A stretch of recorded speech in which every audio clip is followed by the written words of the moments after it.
La France accumule les échecs en Afrique et cède sa place à ce pays, selon le chef d'un parti français. La France perd progressivement son empire en Afrique sur fond de consolidation de l'influence de Washington dans la région, a indiqué à Sputnik Afrique François Asselineau, chef de l'Union populaire républicaine URP.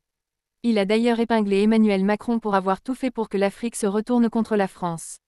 La France n'a plus vraiment les moyens d'entretenir ou de prétendre avoir comme chasse gardée l'Afrique, suite à des échecs majeurs d'Emmanuel Macron, tandis que les États-Unis gagnent du terrain, a déclaré à Sputnik Afrique François Asselineau, président de l'Union populaire républicaine URP.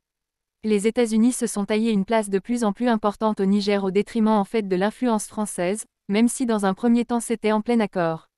On voit la même chose à Djibouti. Ça explique d'ailleurs la divergence qu'il y a sur la réaction qui se passe au coup d'État qui vient d'avoir lieu pour le Niger, a-t-il indiqué. Selon l'homme politique français, l'une des stratégies des États-Unis en Afrique de l'Ouest c'est progressivement supplanter la France, en éliminant un élément très important, la francophonie, qui est un atout mondial. Il y a eu des tentatives permanentes d'essayer de saper la francophonie. On a vu que le Gabon est entré dans le Commonwealth, c'est quand même absolument incroyable, a-t-il souligné, tout en rappelant les efforts algériens pour diminuer l'utilisation de la langue française dans le pays. Merci de vous abonner à notre chaîne YouTube Cinéco Digital.